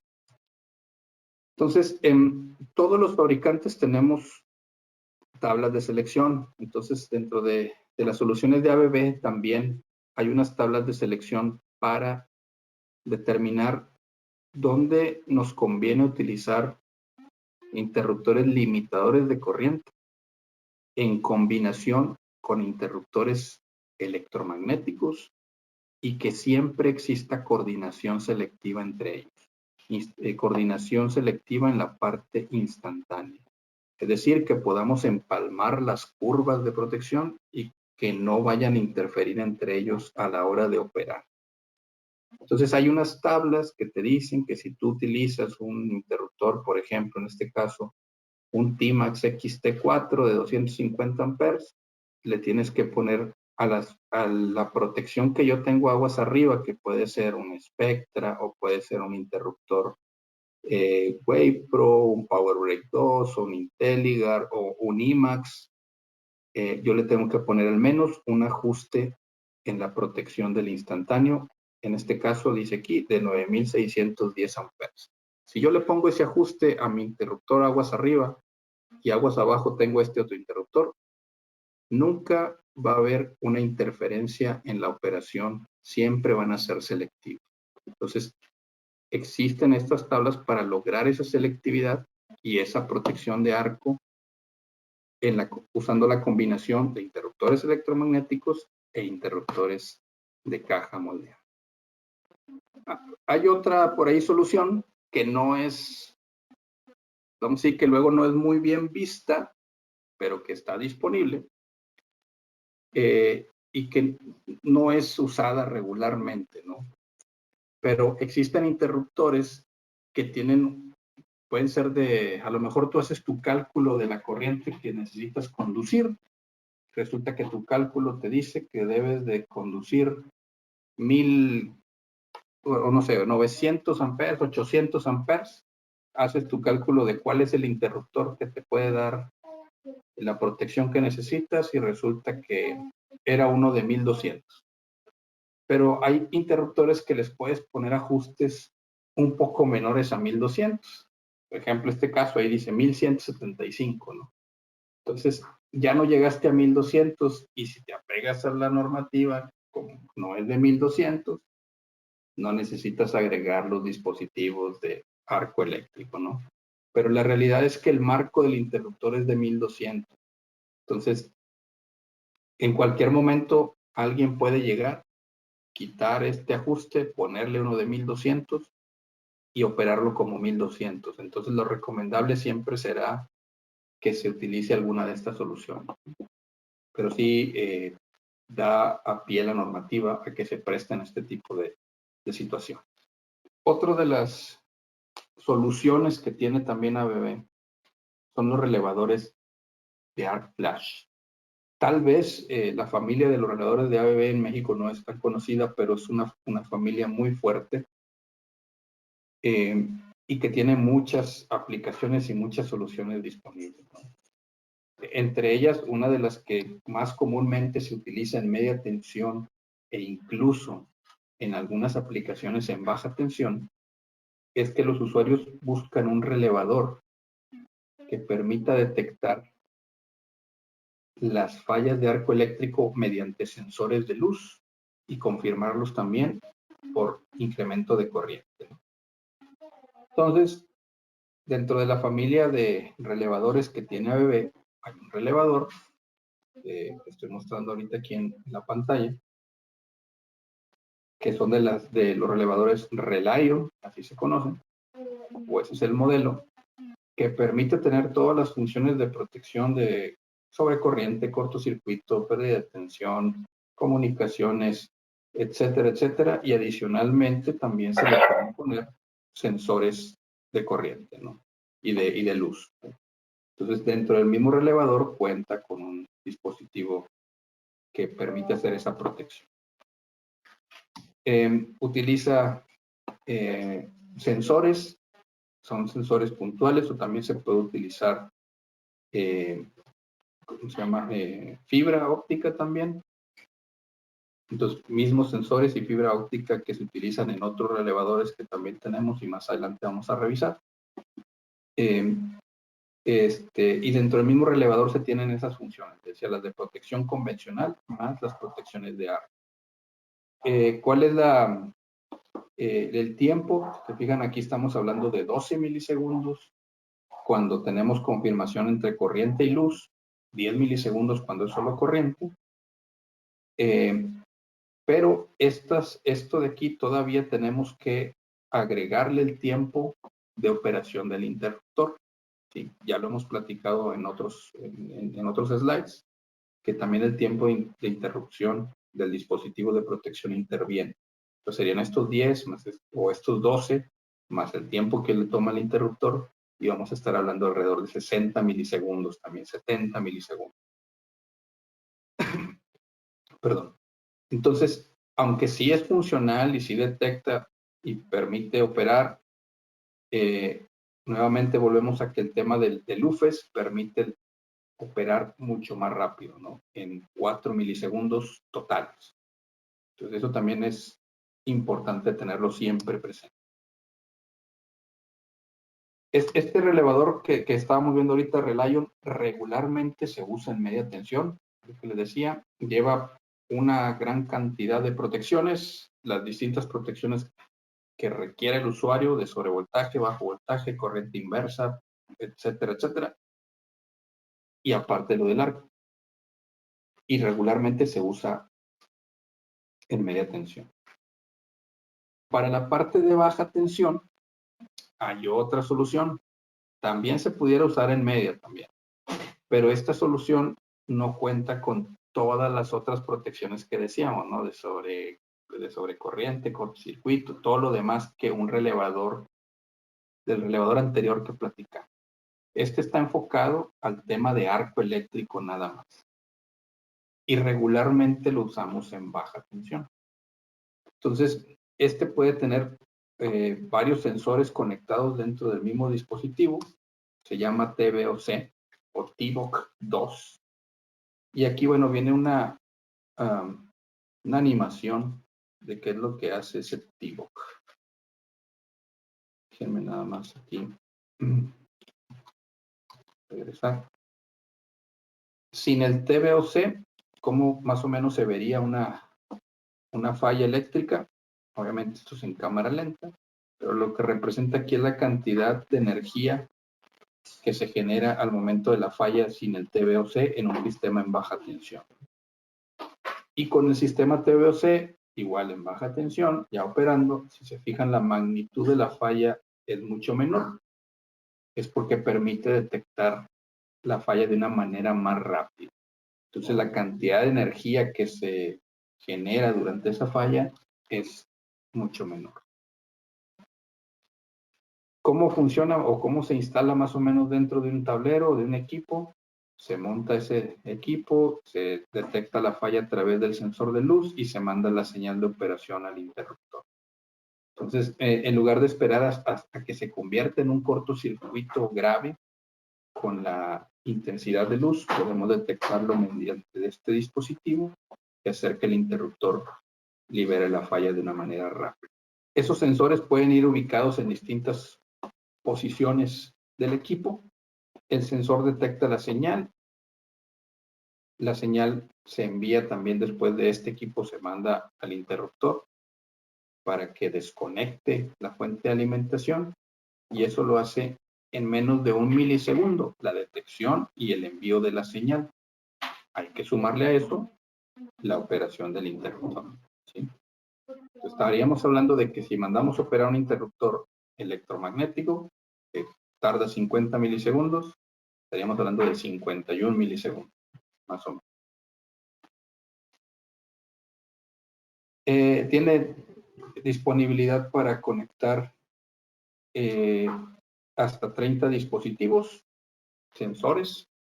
Entonces podemos colocar muchos sensores dentro de este dispositivo, estar haciendo el monitoreo de distintas áreas del sistema, pero este siempre va a enviar su operación sobre un solo interruptor. Es decir, no hay una protección selectiva, ¿no?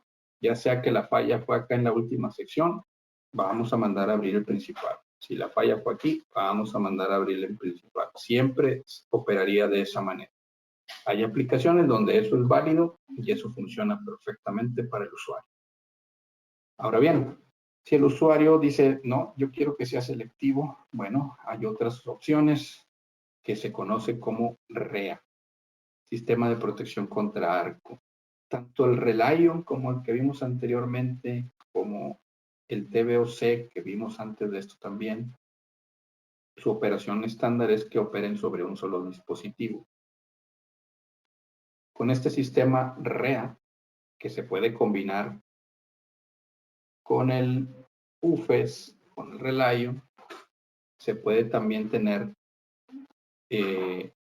selectividad en las protecciones. Si yo tengo un sistema que se le conoce como REA 101, elevador de arco 101, voy a estar monitoreando mediante probablemente una fibra óptica, un bus, voy a ver que existe el destello, voy a revisar que la corriente se incremente y voy a mandar la operación a los dispositivos de protección que tenga tanto en la parte superior como en la parte inferior en el sistema. Entonces detecto eso, mando la operación y mando a abrir mis interruptores, ¿no? Esto es algo muy simple, es el REA 101.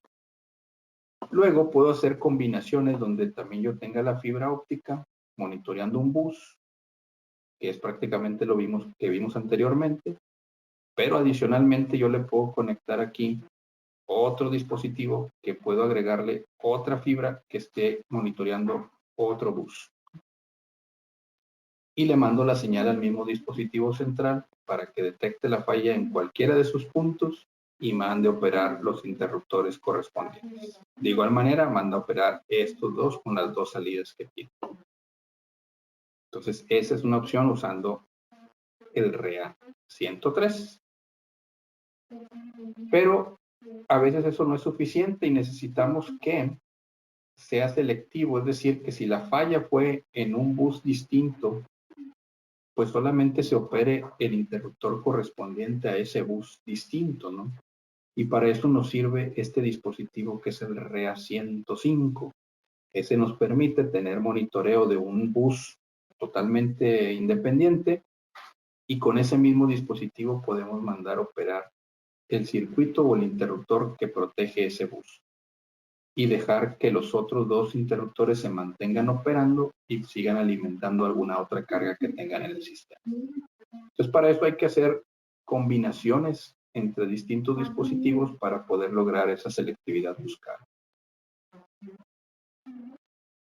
Los que vimos anteriormente eran mediante una fibra óptica y aquí estamos hablando que con el REA 107 son con sensores puntuales, ¿no?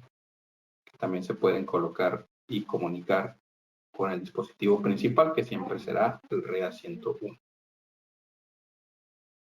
Si ya tenemos sistemas un tanto más complejos, cuando se quiere tener esa selectividad, es por eso que tenemos que colocar los REA 101. Aquí tenemos un arreglo con principal, enlace principal. Principal, enlace principal, y ponemos un REA 101 para un bus, un REA 101 para el otro bus, y aquí podemos tener REA 105 aquí para controlar cuándo queremos operar solamente el enlace, y acá abajo cuando queremos controlar y poder operar solamente los interruptores que están relacionados con la carga esta que estamos monitoreando, ¿no? Entonces, eso nos permite tener un sistema selectivo. Bien, todas esas aplicaciones que hemos visto a lo largo de esta larga presentación son, vamos a llamarle así como aplicaciones activas, ¿no? Porque todos hacen que algo opere para limitarla o mejorar la mitigación de arco eléctrico, ya sea detectando por luz, comunicando interruptores entre ellos, activando switches de mantenimiento, que el interruptor detecte de manera instantánea y haga la apertura, etcétera, etcétera, ¿no? Siempre hay una operación, pero también existen las aplicaciones que son conocidas como pasivas. Y esa protección pasiva no es más que los equipos estén diseñados de tal manera que puedan soportar una explosión por falla de arco eléctrico, ¿no? Y dirijan el resultado de esa explosión a un lugar seguro.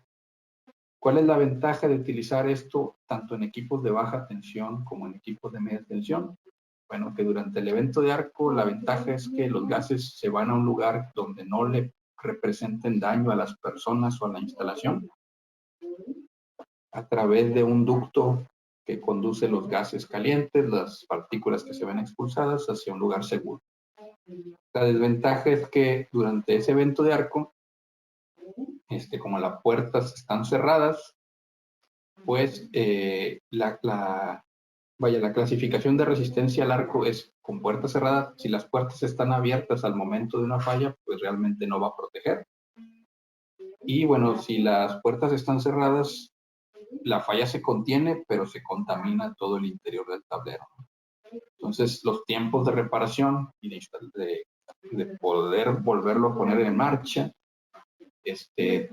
toma un tiempo, ¿no? Verificar que todo esté funcionando bien, toma un tiempo. Y bueno, estos no eliminan, el usar este tipo de tableros no elimina la necesidad de tener una protección activa como todas las otras que platicamos. ¿Cuáles son las combinaciones comunes? Bueno, es que sea resistente al arco y que tenga un relevador con monitoreo de luz, ¿no? Sensores de luz. O que tenga resistencia al arco, pero que se le agregue la función red. O que tenga resistencia al arco, pero que tenga protección selectiva por zonas. Siempre se busca que se tenga alguna combinación, ¿no? Que tenga protección, resistencia al arco, pero que también tenga el UFES. O sea, siempre buscar tener una combinación de protecciones para reducir al mínimo el tiempo de reparación y los daños que se le puedan presentar al equipo. ¿Qué pasa con los compartimentos cuando solamente tenemos arco, resistencia al arco? Pues se ven muy contaminados, muy dañados. La realidad es que la ventaja es que ese daño no se traslada a las personas o a la instalación exterior, ¿no? Al cuarto eléctrico donde se encuentra el equipo, pero internamente el equipo sí sufre daños importantes. Bien, y bueno, ya rápidamente existen algunos otros métodos ahí de protección. Equipos de baja tensión resistentes al arco, como centros de control de motores, protecciones también para reducir los riesgos de arco. Por ejemplo, aquí en este centro de control de motores, una pared multifuncional, a diferencia de centros de control de motores que nada más usan persianas o shooters. Bueno, aquí no hay manera de que una persona ingrese o toque de manera accidental las barras verticales en un CCM y no dependes de un mecanismo de una persiana, ¿no? Entonces también es un nivel mayor de seguridad. Las gavetas pueden ser de 3 posiciones, totalmente extraíbles. Entonces también eso reduce en términos de la operación los riesgos de que exista una falla de arco. También en los centros de control de motores se pueden colocar dispositivos de extracción externa. Coloques aquí un motor, te colocas a una cierta distancia y de manera remota haces la inserción o la extracción de las gavetas o de los arrancadores en el centro de control de motores. Eso también ayuda muchísimo. Bien. Entonces, como resumen, existen varios tipos de fallas. Ya vimos ahí que sobrecarga, cortocircuito y arco eléctrico. Espero que ya haya quedado más claro la diferencia con este tema del arco eléctrico. Siempre hay riesgos altos de lesiones dependiendo de la intensidad de la falla. La intensidad depende siempre de las características del circuito, pero lo que les decía, que lo que manda ahí es el tiempo en el que se libera esa falla.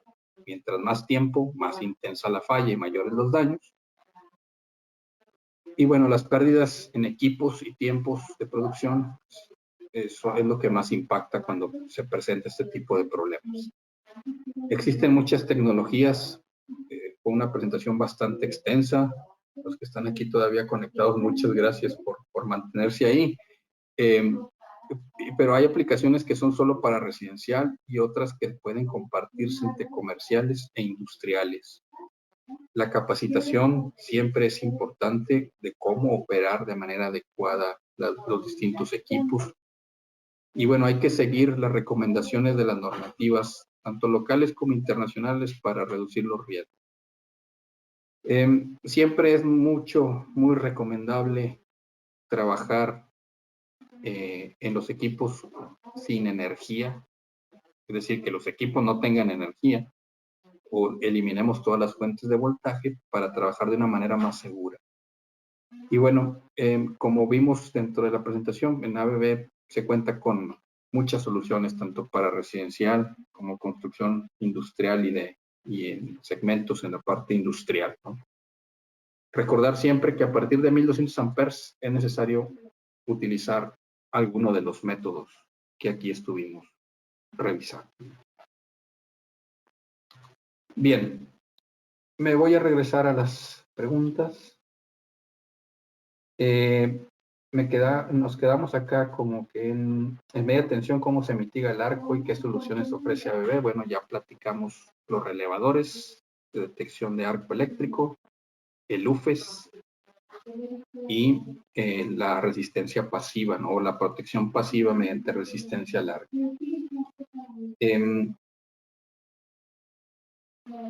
Protección para grupos electrógenos, para tensiones. Ok, para grupos electrógenos aplica lo mismo, ¿no? O sea, si tú tienes un grupo electrógeno que va a tener una corriente mayor a igual o mayor a 1200 amperes, es necesario que se agregue también un dispositivo que reduzca la mitigación de arco, que nos reduzca el nivel de arco eléctrico. El programa hay que comprarlo para coordinar los dispositivos. Bueno, el programa, las imágenes que yo mostré ahí de un programa, ese se llama Easy Power, el que yo mostré ahí. Ese sí es un software independiente que alguien tiene que comprar y tiene que hacer los estudios. Para eso hay compañías que se dedican a hacer los estudios, ¿no? Y ahí hacen la coordinación de protecciones y ahí hacen también el cálculo de cortocircuito y de riesgo de arco eléctrico.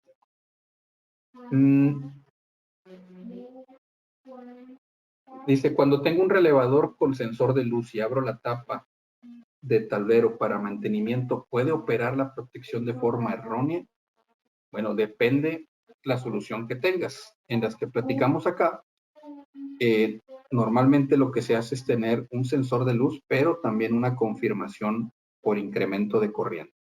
Entonces, si abrieras la puerta o inclusive tomaras una foto con flash desde afuera del equipo y el relevador que tienes solamente opera por detección de luz, entonces pudiera ser que sí opere. Pero si tiene confirmación por medio de incremento de corriente, ese relevador no estaría operando. El programa para realizar la coordinación de ABB es de acceso general o hay que comprarlo. Bueno, el programa que yo les presenté aquí, les digo que ese no es de ABB, es un programa que pueden adquirir con algún proveedor de ese tipo de software. ABB tiene algunos softwares de coordinación selectiva, sí, para aplicaciones IEC, y para las aplicaciones NEMA existe solamente las tablas que les mostraba hace rato de coordinación selectiva, no como tal un software, y no te va a mostrar curvas y todo este tipo, ¿no? Sino nada más te va a decir cuáles interruptores hay que seleccionar y qué ajustes colocarles para que sean selectivos. ¿Cuál es el método más eficiente? Depende mucho de la aplicación. En un proyecto, el cliente estaba solicitando que el tablero fuera resistente al arco, o sea, que solamente contuviera la explosión, y él decía que no requería algún otro dispositivo porque era muy raro que el tablero, era muy poco probable que en el tablero fuera a existir una falla, y que no era necesario algún método de mitigación, ¿no? Pero cuando ya empiezas a platicar con el usuario y le empiezas a preguntar cómo va a trabajar, cómo opera, cuándo su personal de mantenimiento interactúa con este tipo de dispositivos, algo normal era que fallara algún arrancador en el CCM que no cerraba, y lo que hacían es que mandaban a alguien de mantenimiento, abría la puerta de la gaveta, sacaba la gaveta para cambiar el transformador de control, que a veces era el que se había dañado, o algún fusible, y luego hacía el cambio, ¿no? Pero ese momento en el que abre la puerta del transformador, del CCM, es un momento donde existe mayor riesgo, porque si tu tablero es resistente al arco, pues solamente lo es cuando las puertas están cerradas. Entonces, ¿cuál pudiera ser un método más eficiente? Depende mucho de la operación, o sea, de la aplicación. ¿Cómo interactúo yo con el dispositivo, ¿no? Va a haber clientes que dicen, no, es que de acuerdo a mis políticas en la instalación, nadie tiene permitido acercarse a la subestación, es más, está bajo llave y nadie entra a la subestación a menos que esté totalmente desenergizada, ¿no? Entonces, por ejemplo, en esos casos, a lo mejor un RELT puede ser algo eficiente, porque cuando vas a desenergizar, nada más te acercas, lo activas y desenergizas y ya apagaste, ¿no? Pero no es algo que tengas que tenerlo todo el tiempo funcionando.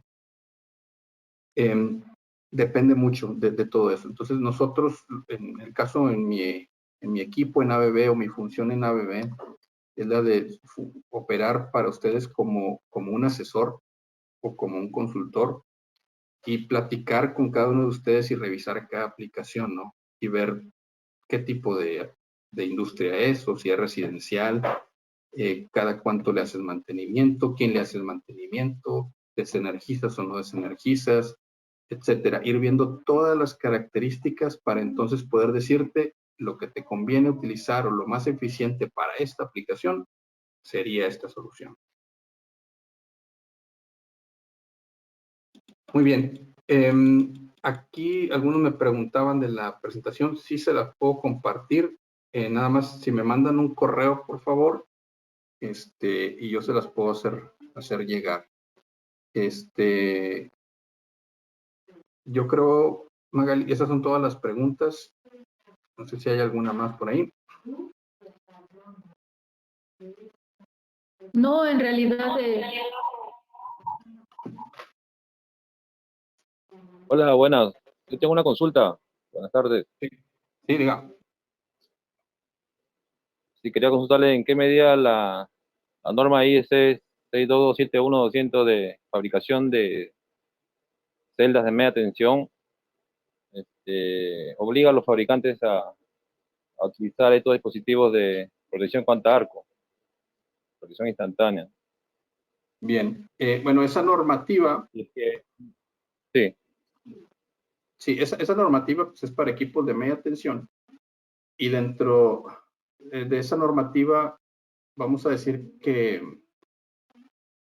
no obliga a los fabricantes a que tengan una protección de mitigación ni protección de resistencia al arco. Sin embargo, es una práctica común de todos los fabricantes que hacen equipos bajo la IEC 62271. Es una práctica común que tengan en media tensión soluciones que sean resistentes al arco y que no lo sean. La norma no los obliga a tener algo que sea siempre resistente al arco. Entonces puede ser o puede no ser. Eso es en cuanto a la construcción, esto que veíamos a los métodos pasivos. En cuanto a los otros métodos también que son activos de mitigación, la norma no menciona nada acerca de eso. Eso es más bien a requerimiento de los usuarios. Entonces, eso siempre también hay que tenerlo muy claro, que la norma no los obliga, ¿no? Y es más bien un requerimiento propio del usuario. Muy bien, pues muchísimas gracias a todos. Y si gustan, digo, me pueden enviar ahí un correo si tienen alguna otra pregunta, y con gusto les trato de responder. Con esto damos por terminada esta sesión. Agradecemos a ABB por su valiosa contribución al gremio electromecánico y muy en especial al ingeniero Óscar Alvarado por esta exclusiva e interesante conferencia, así como la participación de ustedes, nuestra comunidad UNCE y a todos nuestros seguidores en redes sociales de México y Latinoamérica. Tengan una excelente tarde.